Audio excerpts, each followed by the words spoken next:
Olá pessoal, aqui quem está falando é Siddhartha Rebelo. Eu vou fazer uma apresentação aqui para vocês de um conceito de moedas virtuais e de uma grande empresa que está chegando ao Brasil agora, um projeto novo, que é o projeto da Paymoney. Essa empresa lançou o seu marketing multinível na primeira conferência nacional brasileira, que foi na Bahia, em Salvador, no último sábado.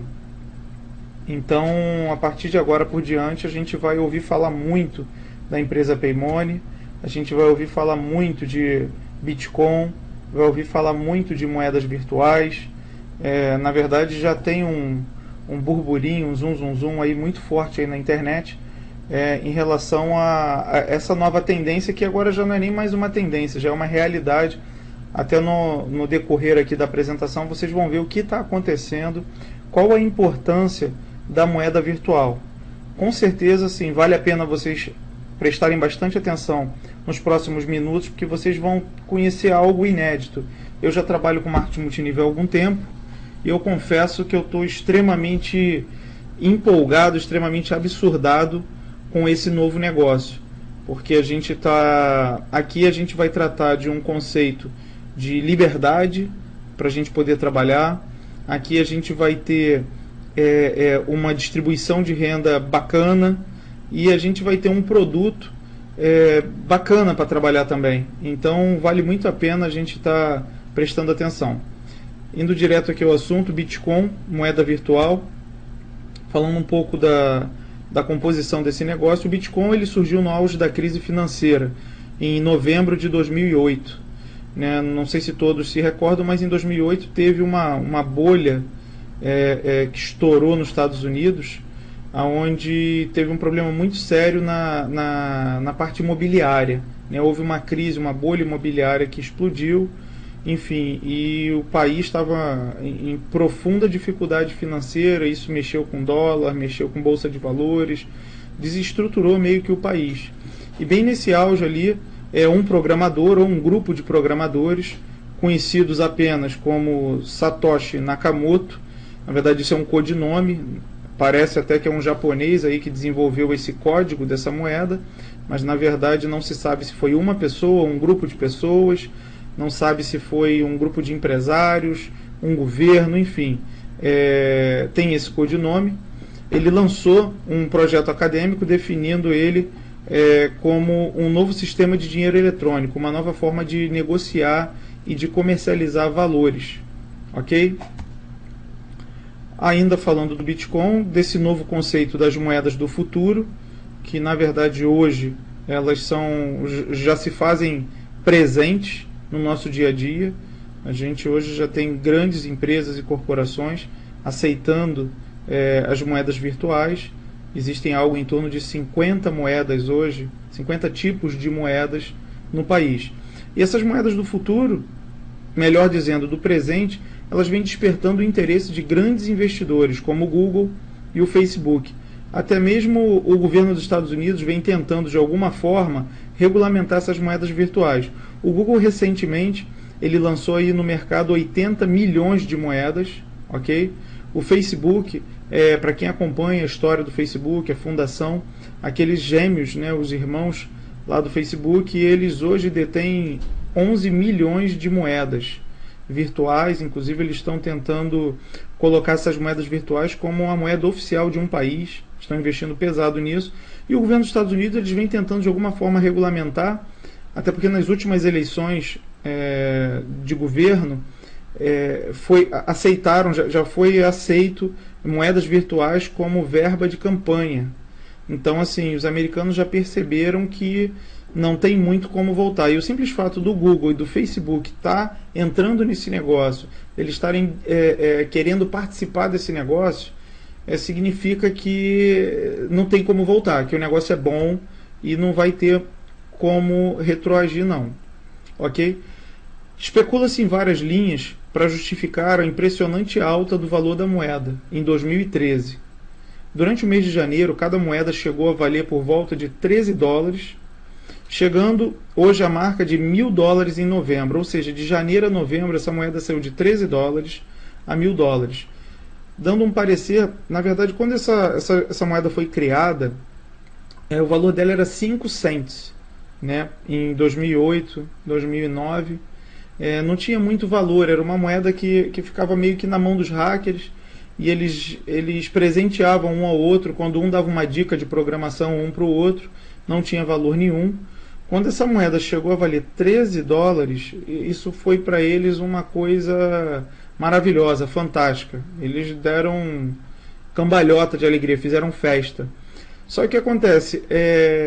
Empresários começaram a perceber a importância dessa moeda, perceber todas as facilidades que ela tinha, toda a questão de segurança, pelo fato de ser um dinheiro irrastreado, pelo fato de ser de manter a anonimidade da transação, vocês vão acompanhar. Então começou a se valorizar muito, percebeu a facilidade de você de transferir esse dinheiro de um lugar para qualquer outro lugar do mundo em segundos, na verdade.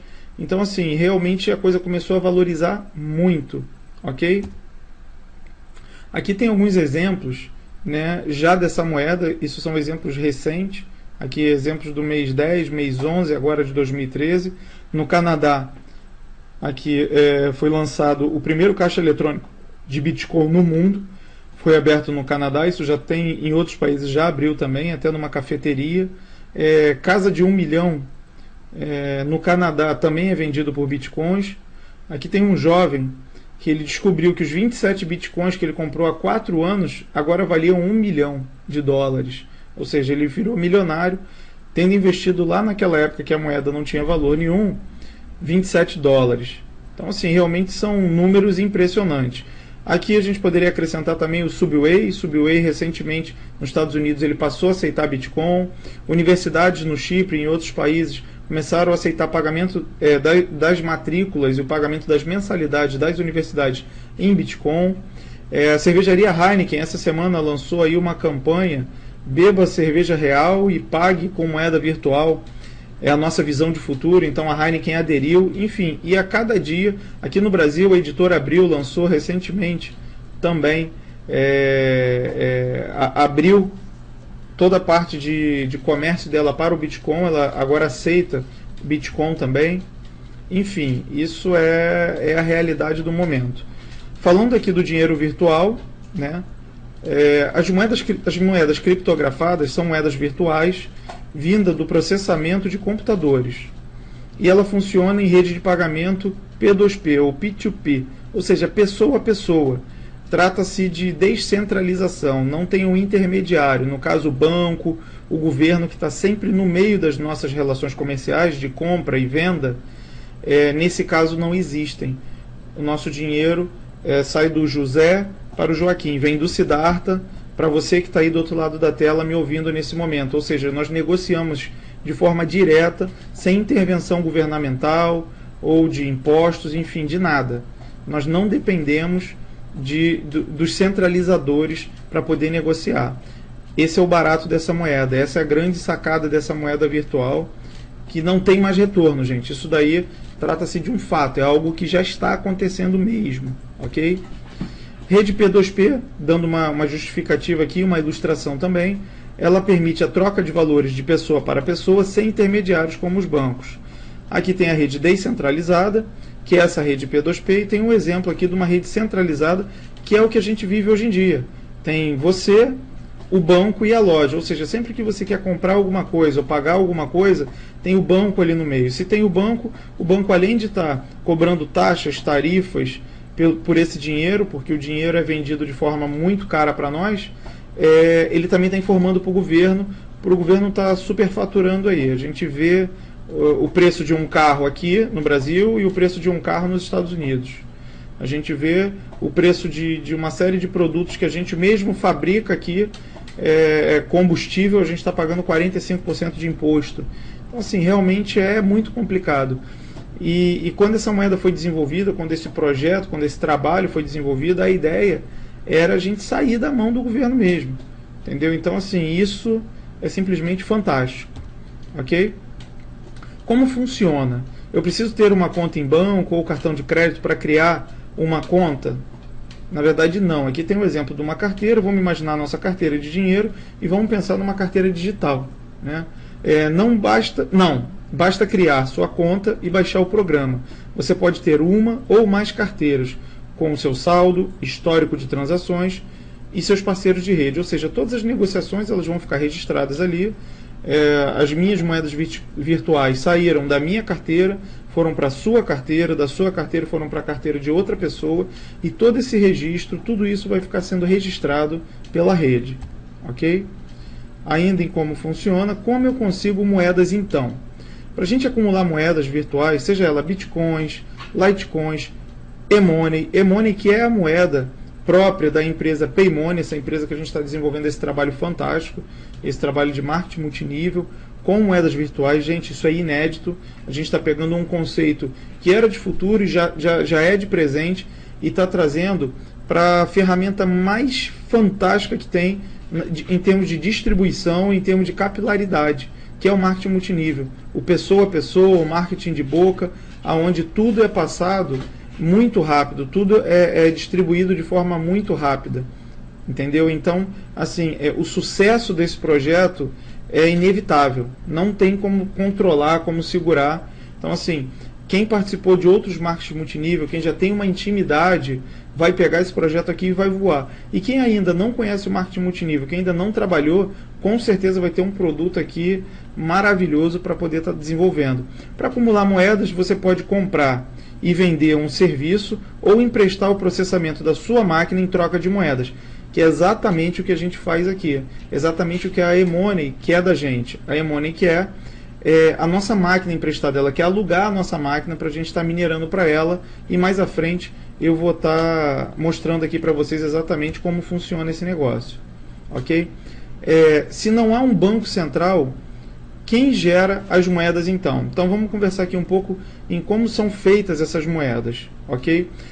O nosso dinheiro, como ele é feito? O nosso dinheiro, ele é feito o seguinte: pega-se o papel, pinta-se, né, com tinta lá a moeda e fabrica o dinheiro. Como é que fabrica uma moeda virtual? Primeiro que existe uma quantidade finita de moeda. Lá o Satoshi Nakamoto, ou o grupo de pessoas, enfim, que desenvolveram isso, eles desenvolveram uma quantidade finita, ou seja, 22 milhões de moedas. Esse é o lastro, 22 milhões de moedas. Isso é o começo e o fim da quantidade de moedas existentes. Essas moedas elas são criadas por um programa e são liberadas através de processamento computacional. Eu vou explicar de forma bem simples. Imagina um joguinho, um videogame, onde a gente está passando de fases, e à medida que a gente está lá, desenvolve a fase 1, passa para a fase 2, a gente ganha uma moedinha. A gente vai para a fase 2 já é um pouco mais difícil. A gente vai lá, finaliza essa fase 2, ganha mais moedinhas e vai para a fase 3. Então, na verdade, o que acontece? Como se fabrica essas moedas? Na verdade, nesse software, né, nesse código, o que acontece? São decifrados cálculos matemáticos. O nosso computador ele fica ali processando e ele fica desenvolvendo e decifrando esses códigos matemáticos. À medida que ele resolve essas contas, que ele resolve essas questões, essas equações, tem a premiação que é a moeda. Aí nasce a moeda. E essa moeda é a moeda que está circulando, é a moeda que faz o valer, que tem valor aí no mercado para a gente estar comprando, vendendo, processando. Então, assim são feitas essas moedas. Então, hoje existem grandes empresários com máquinas super poderosas minerando o quê? Produzindo moedas. Essas moedas hoje, que tinham lá no início da história dela um valor de 5 centavos de dólar, passou para 13 dólares, chegando agora a $1.000. Então, assim, esse código de moeda, gente, só para esclarecer, é um código open source, ou seja, é um código aberto. O hacker foi lá, o nerd foi, desenvolveu isso e deixou lá aberto. Então, outras pessoas, se você quiser desenvolver, se você tiver um conhecimento de computação, você pode desenvolver sua própria moeda. Isso está aberto para qualquer um. Você vai lá, pega esse código, copia e faz uma moeda semelhante. Lança a moeda, registra onde tem que ser registrado direitinho e começa a minerar. E depois você vai decidir o que você vai fazer com essa moeda. Se você vai trazer ela para o mercado, se você vai desenvolver algum produto, algum sistema, alguma forma de trabalho, enfim. Assim que acontece, ok? Quem são os mineradores? São usuários com supercomputadores que emprestam muita força para a rede, ok? São os mineradores que realmente ficam ali quebrando esses blocos. A gente tem até aqui na ilustração o bonequinho quebrando um bloco e recebendo aqui o pagamento dele, que são as moedinhas. Beleza? Como eu vendo essas moedas? Nas trades. As trades são casas de câmbio virtuais, ok? E você pode fazer o seguinte, você pode trocar essas moedas por outras moedas virtuais ou por qualquer moeda real do planeta também, vendendo para outro usuário. Então vamos lá, nas trades, casa de câmbio, trocando por outras moedas virtuais ou por qualquer moeda real do planeta, também vendendo para outro usuário. Dessa forma que você vai vender suas moedas virtuais. Pode negociar também, você pode fazer o famoso escambo, né? A famosa troca. Vamos falar também da segurança dessa moeda. Cada transação, para ser validada, ela passa por todos os computadores online da rede. Cada moeda possui um registro único que impede que seja usada ao mesmo tempo por usuários diferentes. Ou seja, ali tem exatamente uma licitação entre você e um outro computador. Qualquer transação de moeda virtual, ela tem uma seguinte regra para garantir a segurança dela. Qual é essa regra? Toda vez que você vai transferir de uma carteira para outra, automaticamente você passa por toda a rede e todos os computadores da rede vão confirmando a origem. Se essa moeda foi garimpada de forma correta, como nasceu essa moeda, quem garimpou, por onde ela passou. Olha, ela está na carteira do Siddhartha, agora ela foi para a carteira do Pedro, da carteira do Pedro ela foi para a carteira do José. Só que na verdade assim, as nossas carteiras elas não têm nome, não têm CPF, não têm identidade. As nossas carteiras elas têm um código com 36 caracteres alfanumérico, e eles é que vão identificar, até para ter a segurança e a anonimidade de todo o processo. Mas se um hacker for lá desenvolver moedas, criar uma moeda dessa e jogar no mercado, o próprio sistema não vai validar, vai entender que foi uma moeda feita de forma errada, ok? Então, ainda falando em segurança, o processamento para registrar as transações é muito grande.